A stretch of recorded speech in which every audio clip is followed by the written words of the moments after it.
Maria et Sonia étaient amies depuis l'enfance, mais tout les opposait. Maria était celle que tout le monde admirait, belle, charismatique, toujours entourée. Elle avait une carrière florissante, un appartement luxueux, un homme qui l'adorait, et une chance insolente. Tout ce qu'elle touchait se transformait en or. Sonia, elle, était l'ombre de cette lumière éclatante. Toujours en retrait, elle vivait une vie terne. Son boulot était un enchaînement de CDD mal payés, ses relations amoureuses étaient des échecs, et même dans sa propre famille, on la comparait sans cesse à Maria. Regarde Maria. Elle, au moins, elle a réussi. Chaque réunion de famille était une humiliation déguisée. Maria brillait, riait, racontait ses voyages et ses réussites, pendant que Sonia restait là, un sourire crispé sur les lèvres, serrant son verre comme si elle voulait le briser. Mais ce qui fit basculer la jalousie en haine, ce fut le jour où Sonia perdit son poste après des années d'efforts, et où elle découvrit que Maria, sans même le chercher, venait d'être promue avec un salaire indécent. La colère de Sonia se transforma en poison. Sonia essayait de cacher sa frustration, mais chaque sourire de Mariam, chaque réussite de son amie, chaque compliment que les autres lui faisaient l'éloignait un peu plus de la sérénité. Un soir, alors qu'elles étaient ensemble chez Mariam, Sonia regarda son amie avec une étrange expression. « Tu es toujours chanceuse, Mariam, murmura-t-elle. Tout te réussit. » Mariam rit doucement. « Ce n'est pas une question de chance, Sonia. Dieu bénit chacun à son heure. » Un soir, alors qu'elle se plaignait à sa cousine Aïcha, cette dernière lui souffla une idée. « Tu sais, il y a des moyens de changer les choses. Tu ne crois pas que Maria a simplement une trop grande part de chance ?» Sonia haussa un sourcil. « Qu'est-ce que tu veux dire ? Il y a un marabout qui sait rééquilibrer les choses. Il peut t'aider. » Curieuse, désespérée, et rongée par l'amertume, Sonia suivit sa cousine. Elles arrivèrent dans une petite maison en périphérie de la ville. À l'intérieur, l'air était lourd, saturé d'encens. Un vieil homme les attendait, assis sur un tapis, le regard perçant. « Pourquoi es-tu ici ?» Sonia hésita, mais la douleur d'être invisible était plus forte que la peur. « Je veux avoir la chance d'une autre. » Le marabout hocha la tête lentement. « Donne-moi son nom. »« Maria. » Il sourit. « Dès demain, tu verras les changements. » Un rituel fut accompli. Une photo de Maria brûla dans une flamme bleutée. Sonia sentit un frisson parcourir son dos. Quelque chose avait changé. Cette nuit-là, elle fit un rêve étrange. Elle se vit dans une grande maison qu'elle ne connaissait pas, habillée d'une robe luxueuse. Elle était Maria. Elle se réveilla en sursaut. Quelque chose avait changé. Dès le lendemain, Maria sentit un malaise inexplicable. Tout semblait lui échapper. D'abord des petites choses. Son téléphone qu'elle oubliait, des maladresses inhabituelles. Puis ce fut pire. Son patron, d'habitude bienveillant, devint froid. Son fiancé, Karim, se mit à douter d'elle. Elle perdit un contrat important. Les malchances s'accumulèrent. Tout ce qui lui réussissait si facilement s'effondrait. Pendant ce temps, Sonia brillait. Les gens la remarquaient enfin. Elle décrocha un travail mieux payé, elle attira des hommes qui ne l'avaient jamais regardée avant. Mais plus étrange encore. Elle commença à avoir des souvenirs qui ne lui appartenaient pas.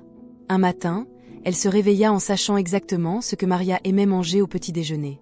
Une autre fois, elle appela par réflexe un collègue, qu'elle ne connaissait pas. C'était comme si, une partie de Maria vivait en elle. Pendant ce temps, Maria ne comprenait pas. Tout allait bien et, du jour au lendemain, c'était comme si une ombre l'avait enveloppée. Perdue, elle décida de consulter un marabout. Mais en arrivant, le choc la coupa net. « Toi, encore ?» dit le vieil homme en la voyant. Maria sentit son cœur s'arrêter. « Encore ?» murmura-t-elle. Le marabout se mit à rire doucement. « Tu croyais qu'elle ne finirait jamais par faire la même chose ? Toi aussi, tu es venu me voir, il y a 3 ans, pour prendre les chances de Sonia. » Tout son corps se glaça. Les souvenirs revinrent comme un coup de tonnerre. À l'époque, elle était comme Sonia. Invisible, insignifiante. Elle avait vu les autres réussir pendant qu'elle stagnait. Elle avait ressenti cette rage de l'injustice. Alors, elle aussi était venue voir un marabout. Elle s'était convaincue que ce n'était pas mal. Après tout, la vie était injuste, non ? Elle avait volé la chance de Sonia. Et maintenant, Sonia venait simplement de récupérer ce qui lui appartenait. Depuis que Sonia avait consulté le marabout, elle avait des flashs étranges. Des souvenirs qui n'étaient pas les siens. Une nuit, elle rêva qu'elle était assise dans une pièce obscure, face à un vieil homme. Il murmurait des incantations. Elle voyait une flamme noire danser devant elle, sauf que ce n'était pas elle qui était là. C'était Maria. Elle se réveilla en sursaut, le cœur battant. Les jours suivants, elle continua d'avoir ces visions. Des images fugaces de Maria, seule, s'adressant à un marabout. Au début, elle pensa que c'était une hallucination. Mais tout devint clair un soir précis. Ce soir-là, elle feuilletait de vieux albums photos, nostalgiques. Lorsqu'elle tomba sur une photo d'elle et Maria adolescente, un frisson glacé la parcourut. Quelque chose n'allait pas. Pourquoi ? Pourquoi son regard sur cette photo était-il si vide ? Sonia sentit un vertige. Ce moment, elle s'en souvenait différemment. Dans son souvenir, ce jour-là, elle était rayonnante, pleine de vie. Mais sur la photo, elle semblait terne. Comme si quelque chose lui avait été arraché. Un pressentiment la poussa à retourner voir le marabout. Il la reçut avec un sourire énigmatique. « Tu viens poser une question que tu connais déjà. » « C'était Maria, n'est-ce pas ?» murmura Sonia, la gorge sèche. L'homme rit doucement. « Oui. Il y a longtemps, elle est venue me voir. Elle était comme toi, jalouse, frustrée. Elle ne comprenait pas pourquoi tu avais tout et elle rien. » Sonia sentit son sang se glacer. « Alors, c'est elle qui m'a volé ma chance ? » ?»« Elle n'a rien volé. » Il posa un doigt sur son propre front. « C'est toi qui l'as laissé prendre. » Sonia trembla. « Qu'est-ce que vous voulez dire ? Le destin est un équilibre. Elle a fait un choix, tu as accepté sans le savoir. » Tout s'effondra dans son esprit. Maria. Maria l'avait trahi en premier. Maria avait toujours su. Chaque sourire, chaque succès, chaque moment où Maria lui avait tendu la main était un mensonge. Le sang de Sonia bouillonna dans ses veines. Maria allait payer. Elle ne voulait plus simplement récupérer sa chance. Elle voulait détruire Maria. Sonia sortit du marabout avec un feu brûlant dans son cœur. Maria l'avait trahi en premier. Maria savait. Elle avait volé sa destinée, sa lumière, sa vie.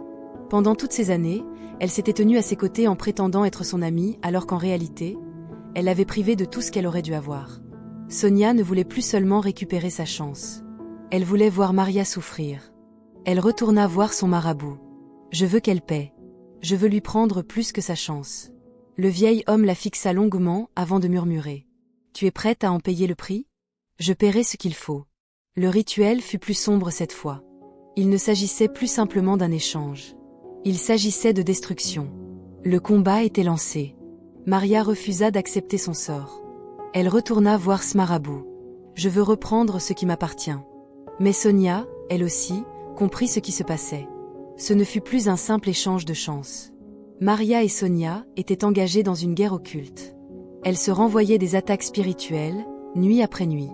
Elles se réveillaient en sueur, couvertes de griffures invisibles. Les objets bougeaient seuls dans leur maison. Des ombres les suivaient partout. Maria marchait dans la rue et voyait le visage de Sonia dans chaque reflet de vitre. Sonia dormait et entendait Maria murmurer son nom dans son oreille. Elle ne mangeait plus. Elle ne dormait plus. Elle devenait folle. Un soir, Maria se regarda dans un miroir. Elle ne se reconnut pas.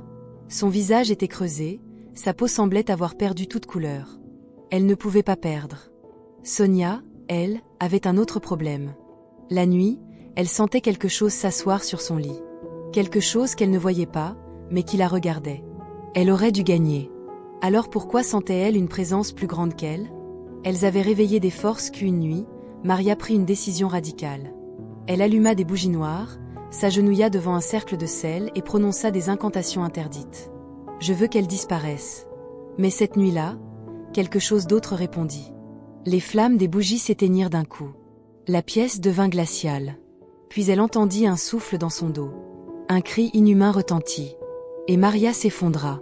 Elle était morte. Les médecins ne purent rien expliquer. Son cœur s'était arrêté. Mais son visage était figé dans une expression de terreur absolue. Comme si elle avait vu quelque chose qu'elle n'aurait jamais dû voir. Elle ne contrôlait plus. À l'instant même où Maria rendit son dernier souffle, Sonia hurla de douleur. Elle sentit une force entrer en elle. Quelque chose d'invisible. Quelque chose de maléfique. Elle tenta de fuir, mais l'ombre la suivait. Les jours suivants, Sonia perdit totalement pied. Elle voyait Maria partout. Elle parlait à des gens qui n'existaient pas. Elle murmurait des choses incompréhensibles. Elle riait sans raison, puis se mettait à pleurer. On la retrouva errante dans la rue, les yeux hagards, la bouche pleine de sang après s'être mordu les lèvres jusqu'au sang. Elle répétait sans cesse. « Elle est encore là. Maria est encore là. » Les médecins la placèrent en hôpital psychiatrique. Elle était vivante. Mais elle était perdue. Une morte. Une folle. Elles avaient joué avec le destin. Elles avaient voulu manipuler les forces invisibles. Mais le destin ne se vole pas. Le destin ne se change pas.